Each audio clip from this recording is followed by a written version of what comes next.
வணக்கம். அன்பார்ந்த இணையதள நேயர்களை மீண்டும் www.qcrc.in என்ற இணையதளத்திற்காக நியூஸ் தமிழ் செய்தியறிக்கையில் உங்களை சந்திப்பதில் பெருமகிழ்ச்சி அடைகிறோம். இன்று 9 மே 2009க்கான முக்கிய செய்திகளை தற்போது பார்க்கலாம். தமிழ் ஈழ நாட்டிலுள்ள முல்லைத்தீவு மாவட்டத்தில் உள்ள முல்லை வைக்கால் பகுதியில் ஸ்ரீலங்கா ராணுவ படையினர் நடத்திய பீரங்கி தாக்குதலில் நிவாரணம் பெற காத்திருந்த 132 தமிழர்கள் படுகொலை செய்யப்பட்டுள்ளதாக ஒரு அதிர்ச்சி தகவல் வந்து கொண்டிருக்கிறது. இதற்கிடையில் தமிழகம் வந்த பிரதமர் மன்மோகன் சிங் அவர்கள் கன்னிவெடிகளை அகற்றுவதற்கு இந்திய ராணுவத்தை அனுப்ப போவதாக கூறியிருப்பது ஒரு அதிர்ச்சி தகவலாக அரசியல் வல்லுநர்கள் கருத்து வெளியிட்டிருக்கிறார்கள். மன்மோகன் சிங் அவர்கள் தமிழக முதல்வர் கருணாநிதியை பார்க்க வந்தாரா, பர்னாலாவை பார்க்க வந்தாரா என்ற கேள்வி தற்போது எழுந்துள்ளதாகவும் தகவல்கள் வெளிவந்து கொண்டிருக்கிறது.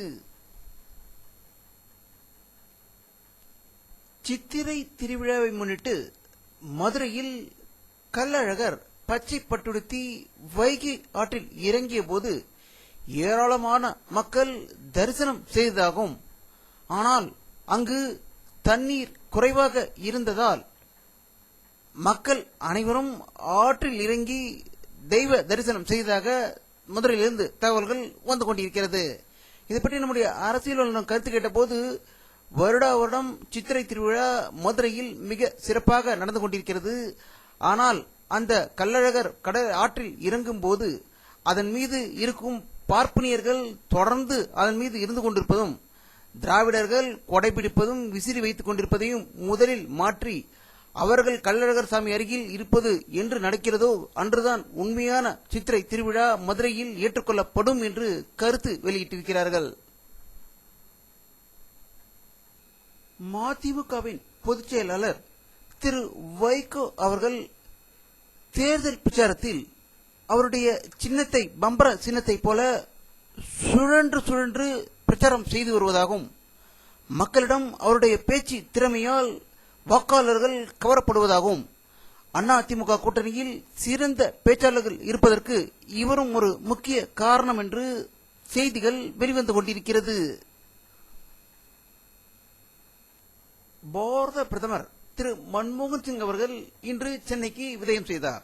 சென்னையில் பத்திரிகையாளரிடம் தேர்தல் பிரச்சாரம் செய்வது போல் பிரச்சாரத்தை முடித்துவிட்டு நேராக அப்போலோ ஹாஸ்பிட்டலுக்கு சென்று தமிழக முதல்வர் கருணாநிதி அவர்கள், தமிழக கவர்னர் சுர்ஜித் சிங் பர்னாலா மற்றும் சிபுசோரன் அவர்களின் உடல்நிலைகளை கேட்டறிந்துவிட்டு டெல்லிக்கு பறந்து விட்டதாக தகவல்கள் வெளிவந்து கொண்டிருக்கிறது.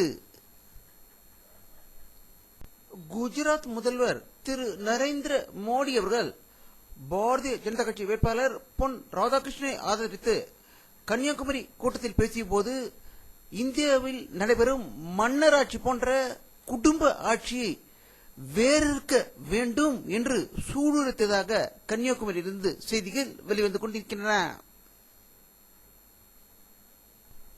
காங்கிரஸ் செய்தி தொடர்பாளர் திரு வீரப்ப மொய்லிக்கு கல்தா கொடுத்தது காங்கிரஸ் கட்சி. பீகார் முதல்வர் நிதிஷ்குமார் அவர்கள் ஹீரோவாக சித்தரிக்கப்படவில்லை என்று கூறியதற்காக வீரப்ப மொய்லியை கல்தா கொடுத்ததாகவும், வரும் பாராளுமன்ற தேர்தலில் பிரதமரை தேர்ந்தெடுப்பதற்கு நிதிஷ்குமாரின் உதவி தேவை என்பதால் மௌலிக்கு கல்தா கொடுத்தது காங்கிரஸ். மேற்கு வங்கத்தில் உள்ள நந்திகிராமில் திரிணாமுல் காங்கிரஸ் அழைத்திருந்த பந்தின் போது பயங்கர வன்முறை வெடித்ததில் 10க்கும் மேற்பட்டோர் கொல்லப்பட்டுள்ளதாக ஒரு அதிர்ச்சி தகவல் கொல்கத்தாவிலிருந்து வந்து கொண்டிருக்கிறது. இந்தியாவின் சுதந்திர போராட்ட கவிஞரான திரு தாகூர் அவர்களின் 148வது பிறந்த நாள் விழா மிக சிறப்பாக கொண்டாடியதாக இந்தியாவில் உள்ள அனைத்து பகுதிகளிலிருந்தும் செய்திகள் வெளிவந்து கொண்டிருக்கிறது. ஜம்மு காஷ்மீரில் பாகிஸ்தான் தீவிரவாதிகள் நடந்த பயங்கர சண்டையில் 3 தீவிரவாதிகள் கொல்லப்பட்டதாக ஜம்மு காஷ்மீரிலிருந்து தகவல்கள் வெளிவந்து கொண்டிருக்கிறது. இந்தியா முழுவதும் புத்த பூர்ணிமா மிக சிறப்பாக கொண்டாடப்பட்டதாக தகவல்கள் வெளிவந்து கொண்டிருக்கிறது.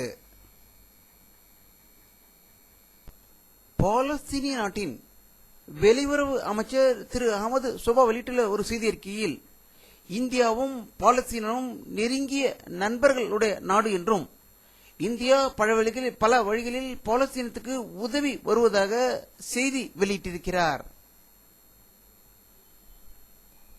தென்னாப்பிரிக்காவில் புதிய ஜனாதிபதியாக திரு ஜூமா அவர்கள் பதவி ஏற்றுக் கொண்டதாகவும், இந்தியாவின் துணை ஜனாதிபதி அந்த நிகழ்ச்சியில் கலந்து கொண்டதாக தென்னாப்பிரிக்காவிலிருந்து தகவல்கள் வெளிவந்து கொண்டிருக்கிறது. நேபாள நாட்டில் புதிய அரசு அமைப்பதற்கு அந்நாட்டு ஜனாதிபதி விடுத்திருந்த கெடு இன்றுடன் முடிவடைவதால் அரசு அமைவதில் மேலும் சிக்கல் ஏற்பட்டுள்ளதாக காட்மாண்டுவிலிருந்து செய்திகள் வெளிவந்து கொண்டிருக்கிறது. அமெரிக்க அதிபர் திரு பாரக் ஒபாமா அவர்கள் வெளியிட்டுள்ள ஒரு செய்தியில், பாகிஸ்தானுக்கு தற்போது அளித்து வரும் நிதி உதவியை 3 மடங்காக உயர்த்த போவதாக ஒரு அதிர்ச்சி தகவலை வெளியிட்டிருக்கிறார். உலக அளவில் பொருளாதார வீழ்ச்சி காரணமாக வளர்ந்த நாடுகள் பாதிக்கப்பட்டுள்ள நிலையில் அமெரிக்காவில் வேலை வாய்ப்பின்மை மீண்டும் அதிகரித்து உள்ளதாகவும், ஏப்ரல் மாதத்தில் 5 லட்சத்துக்கும் அதிகமானோர் வேலை இழந்துள்ளதாகவும் அமெரிக்க அதிபர் திரு பாரக் ஒபாமா வெளியிட்டுள்ள ஒரு செய்தி அறிக்கையில், வேலை வாய்ப்பின்மை மேலும் உயரக்கூடும் என்று கூறியதால் அமெரிக்க மக்கள் அதிர்ச்சி அடைந்திருக்கிறார்கள். பாகிஸ்தான் அதிபர் திரு சர்தாரி, பிரதம மந்திரி திரு கிலானி ஆகியோரின் குடும்பத்தோடு கொலை செய்து போவதாக தாலிபான்கள் மிரட்டல் விடுத்துள்ளதாக இஸ்லாமாபாத்திலிருந்து ஒரு அதிர்ச்சி தகவல் வெளிவந்து கொண்டிருக்கிறது. வானிலை அறிக்கை 9 மே 2009 பிற்பகல் 2:30 மணியில் ஏற்பட்ட சேட்டலைட் புகைப்படத்தை தற்போது பார்த்துக் கொண்டிருக்கிறீர்கள். தமிழகத்தில் மேகமூட்டம் எதுவும் தெரியவில்லை. வேலூர் மாவட்டத்தில் சிறிய அளவு மேகமூட்டம் இருப்பதை காணலாம். தமிழகம் முழுவதும் வெயிலின் தாக்கம் அதிகமாக இருந்ததாகவே தகவல்கள் வந்து கொண்டிருக்கிறது. இத்துடன் இந்த செய்தி அறிக்கை நிறைவடைகிறது. மீண்டும் நியூஸ் தமிழ் செய்தி அறிக்கையில் உங்களை சந்திக்கும் வரை உங்களிடமிருந்து விடைபெறுவது உங்கள் கே பாலாஜி. நன்றி.